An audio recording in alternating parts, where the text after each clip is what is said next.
कौशाम्बी में समाजवादी पार्टी के कार्यालय में डॉक्टर भीमराव अंबेडकर जयंती कार्यक्रम के दौरान पार्टी के राष्ट्रीय महासचिव और मंझनपुर से विधायक इंद्रजीत सरोज ने बीजेपी, सपा, बसपा और तुलसीदास तक को निशाने पर लिया। उन्होंने कहा कि हमें नकली हिंदू बनाकर हमारे वोट का सौदा किया जाता है।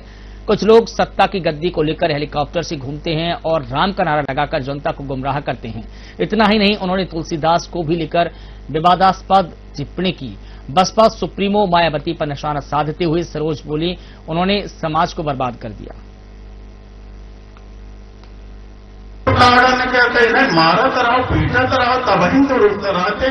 ढोल का जितना पिटियो उतना अच्छा सुर निकली। सिद्धाई बता रहे ये तुलसीदास जी ने लिख दिया। क्या मैं जरा आ रहा हूं, मेरा कहने का मतलब क्या है। हमें लिख दिया, अधम जाति में शिक्षा पाए, भयम यथा अहि दूध पिलाए। कहते अधम जात में, नीच जात में जो शिक्षा प्राप्त कर लेता है वो ठीक उसी तरह हो जाता है जैसे सांप दूध पीने के बाद रंजीत अत्यधिक जहरीला हो जाता है। उसी जैसे सांप दूध पीने के बाद और जहरीला हो जाता है, उसी तरह शूद्र शिक्षा पाने के बाद जहरीला हो जाता है। बताइए, अधम जात में शिक्षा पाए, भया हुआ था तो कई दूध पिलाए। ये लिख दिया जो है तुलसीदास जी ने। जो है बाबा साहेब को याद करने के लिए, उनके विचारों पर आगे बढ़ने के लिए, उनके विचारों को और प्रगति से आगे बढ़ाने के लिए समाजवादी पार्टी ने आज कार्यालय में यहाँ पे कार्यक्रम किया।